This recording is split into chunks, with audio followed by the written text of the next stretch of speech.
You reign. I'm just looking at mainland Western world. These people had foreign policy to the third world. So after slave trade, they started planning a program of infiltration. They want to plant their government in the third world. So you see the mission that they had to the third world. Incredible mission that they had to the third world. From the era of transatlantic slave trade, they brought that to an end, and they brought in an era of colonization. When I mean the era of colonization, I'm talking about when This call will be recorded. they became colonial masters for colonial territories. The era of colonization went up, and between 50s and the 60s, that era of colonization was shut down. I'm still talking about Britain and America, the third expression of the beast system. After they shut down the era of colonization, much of African countries, the ones colonized by France, the ones colonized by Portugal, the ones colonized by Britain, the ones colonized by America, they found their end of colonial expression in their foreign policy to the third world. They found it to evolve. And it came from colonization, where there were colonial masters, to neo-colonization. All these ones saw nations go into wars to establish that the configuration, the neo-colonialist configuration. They said they will judge these nations without being there. They will send their intelligence, establish their systems to be neo-colonialists, imperialists. These people are imperialists. They will sell their culture. So they started using media. They started using education. That's what me and you were talking just now. We're talking about American Standard Code of Practice, British Standard Code of Practice, the British measuring systems, the inches and the feet, and all those metric standard, all those imperial measurements and all those stuff. Everything are new. They are new colonialist arrangement, and they promoted it as democracy. So the democratic thought is a new colonialist thought that was powered by the spirit of Antichrist, giving expression to the third expression of the Antichrist system, powered or led by Britain and America. They conditioned the whole world, defined the commerce, defined everything. But I want you to see that they gave expression to the western half of the Roman Empire. Because of what they promoted, they produced wars in their trails. Because of what they promoted, they produced destruction. And if you even look at it, they punished the indigenous peoples. In the First War, they punished the indigenous peoples, the Red Indians, the Inuits in Canada. They punished these people. They used their socialism to wreck these people. There's still a latent cry with the First Nations. They are crying because of the bondage that socialist Europeans brought upon them. In the same way, in Africa, you saw punishment for the indigenous people. How did they punish the indigenous people? They gathered countries together. Look at Nigeria. Nigeria don't have business being a country, but they gathered everybody together. Igbo, Yoruba, Hausa, forced them inside a company that they registered so that they can continue their trade. It's capitalism that was the brain behind the production of the company called Nigeria. Nigeria is not a country. Nigeria is a company. And who suffered? The indigenous people. I'm talking about the Biafrans. I'm talking to a Biafran today. I'm talking about the Biafrans. I'm talking about the Biafrans, the Oduduwans. I'm talking about the Arewas. The indigenous people suffered because they didn't have access to the resources. Who had access to the resources? The people that set up the country.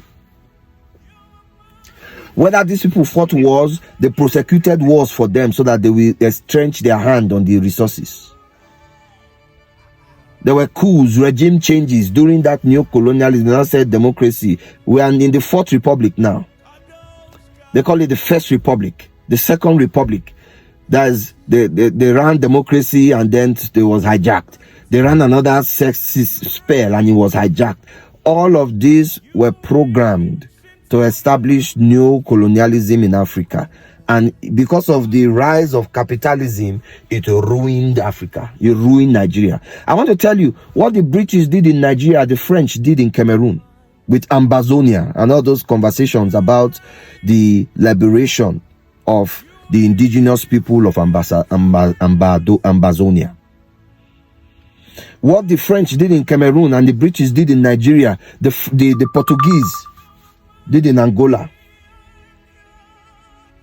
The Americans did in Liberia.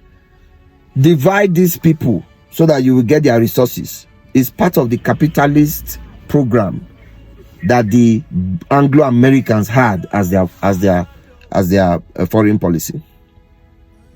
Everything is coming out now because we are seeing that these people's hand, even USAID, prosecuted the propagation of terrorism in Africa, the Boko Harams and everything that you are seeing, to destabilize the country, to promote their madness across Africa.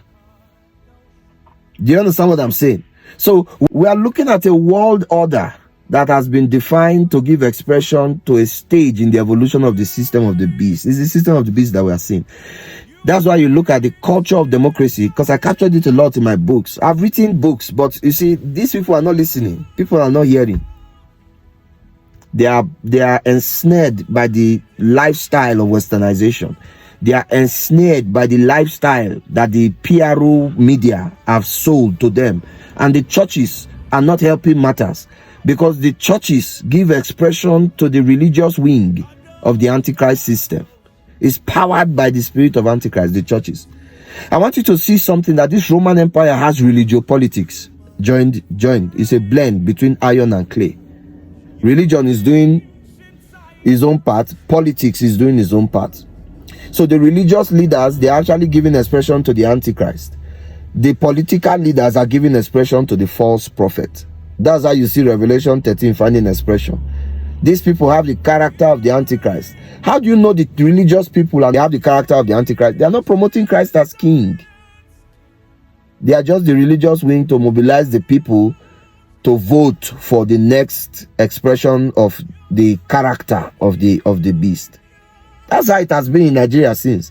Before any politician comes to stand before the people, if I go to the pastor will lay hands on him and say, this is the man that will save us. This is the Nigeria leader. This is the savior. Vote for him. So the church, the fallen church, do you see the fallen church, has been a tool in the hands of the beast to continue the evolution of the system of the beast.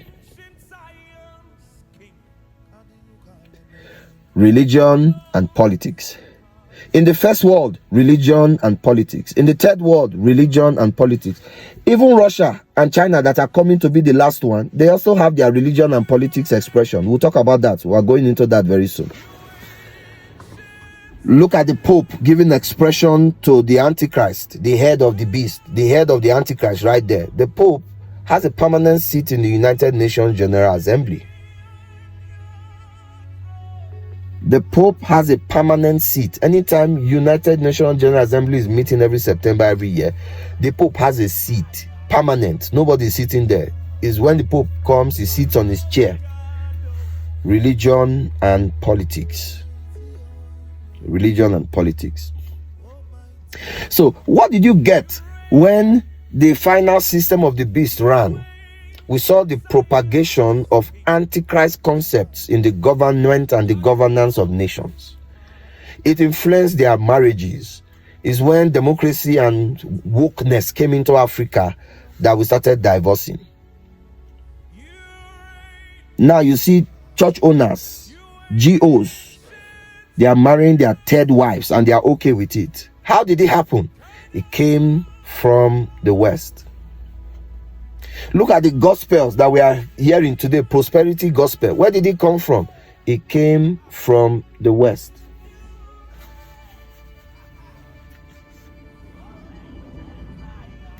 Look at our love for money. It was not like that in Africa before. But where did it come from? It came from the West.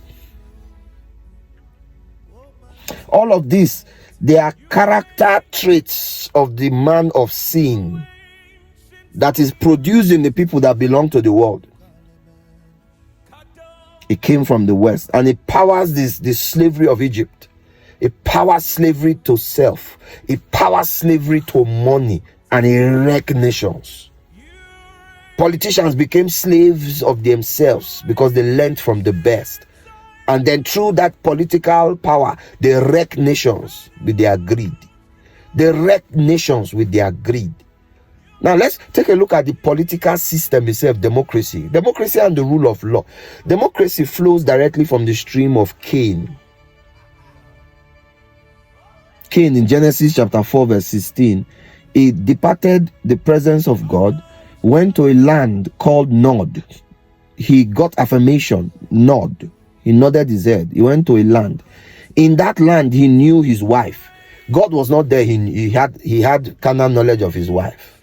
God was not there. The wife bore a child. God was not there. He named the child. God was not there. He built a city. So you don't need God to build a city. The system of the Antichrist pushes God out of the running of the city, of the nation. That's why they take prayer out of education. They take prayer out of schools. Is the spirit of Antichrist powering the expression of the mystery of iniquity. So when you hear the word mystery of iniquity, I'm talking about this. Democracy is mystery of iniquity for the third stage of the system of the beast. It takes God out of the system, establishes man in his own power, and then establishes a progeny, a transgenerational progeny of corruption on the earth. That's the character of the beast in the evolution of the last Gentile superpower. In that stage is the Anglo-American pseudo-socialist, capitalist democratic thought. A dangerous democratic thought because it's powering Christianity too. If you check the evangelicals today, who are the Protestants? You know, the Protestant that you saw coming out of Europe, they became Baptist. All the denominations you have today, Baptist, Lutheran, Pentecostal, they are all children of the Vatican, and they are the ones now powering the democratic expression. Evangelicals, liberals, they are Catholics. Evangelicals, they are Protestants. Check it, look at it in American politics. But what have they powered amongst the nations? Immorality, lawlessness, LGBT compliance. Check what they have done. They have ruined the nations. The first world, they have ruined the nations. The third world, they have ruined the nations. This is not the conversation of the mainstream church, because these people have defined the poor, bad, poisonous gospel that people have run after and they have filled their streets with. It's a terrible situation. But that's not the end. The evolution of the system of the beast has a fourth phase. And the fourth phase is powered by the spirit of Lysimachus. Lysimachus was the general in charge of Thrace and Asia Minor. So Thrace was a word that they used to capture the eastern world. So all those China, all those Asia, Mongolia, Indonesia, all those people. Thrace. And then Asia Minor, Eastern Europe. Okay. Lysimachus, he is actually more communal because he's very traditional in his imperialist idea. So if you look at China today, you will see their penchant for their indigenous culture. Even when they were fighting to gain their superiority, they actually got technology from the West and they re-engineered it and indigenized it. I came to realize something, that Lysimachus, because of this his indigenous posture, he inspired a generation of people, do you understand, to go down to their roots and develop a technology from their root. 30 years ago, we had a China from their roots, their own roots. They had a China that was very poor. Poverty wanted to kill China.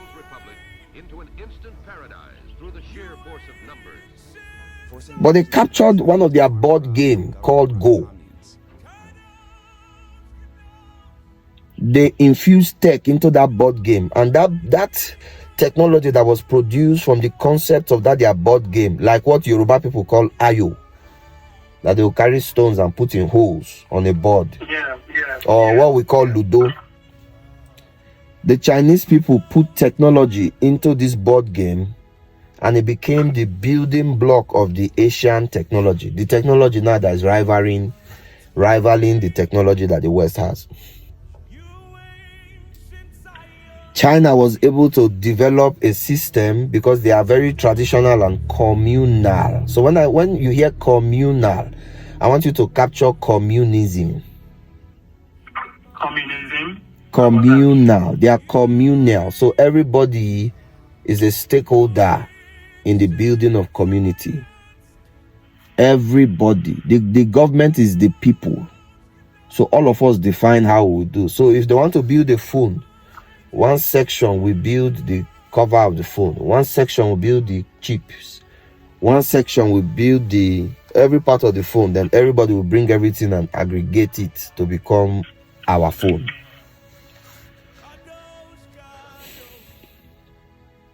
This is the system that finishes the evolution of the systems and the empires of the beast. As I'm talking to you, I want you to capture the word globalization, globalism. This is the apex of globalism, when the whole world is behaving like a community.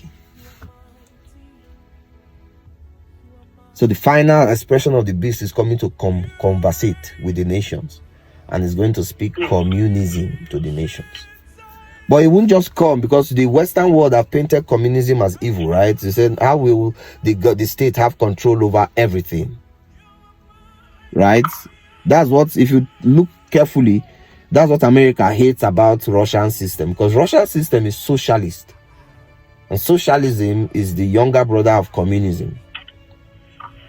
If the government's control is 70% in socialism, they have 30% private sector participation. But for communism, it's 100% government ownership and 0% private sector participation. So it doesn't promote enterprise, which is one of the things that the capitalist people like. But socialism also points to the indigenousness of the people.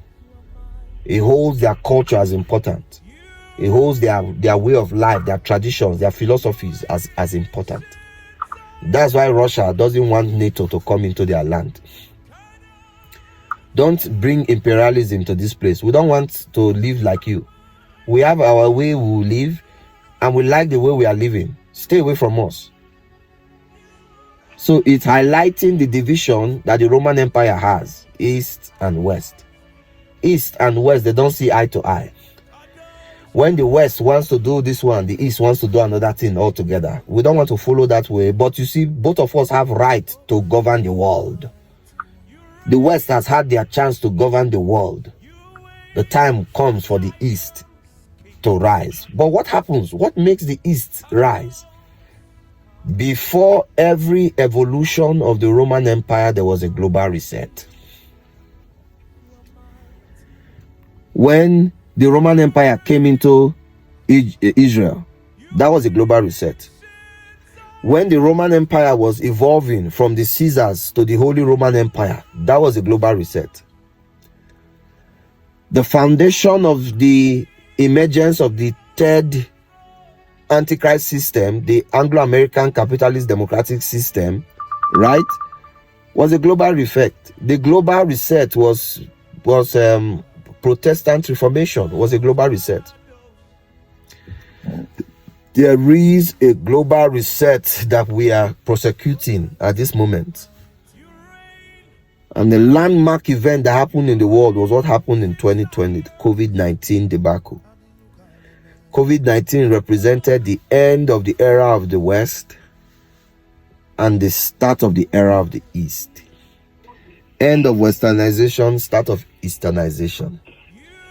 That's why you begin to see that much of what was happening in the COVID-19, people accounted it to China. The China virus, Wuhan, China, China, this one, China, that one, China, China, China, China. But listen to me.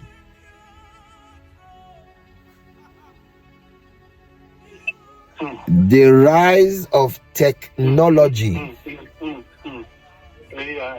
AI, cybernetics, new tech is a sign that there is a new king speaking to the world.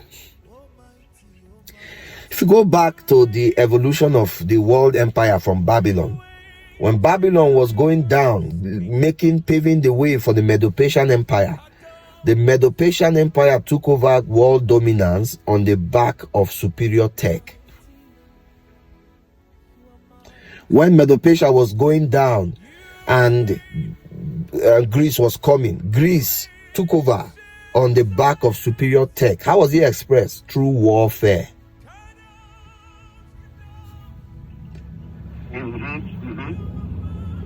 Greece didn't really fight to become Rome. But you see, after the evolution of the Grecian Empire into the Greco-Roman Empire, the evolution that you saw of the Roman Empire was associated with the increase of tech. The Industrial Revolution is one that we'll talk about here. In 1914, First World War, that was when the foundations of the Industrial Revolution began. You reign, you ancient Zion. Order your copies of my books in my Amazon store. You are mighty, you are mighty.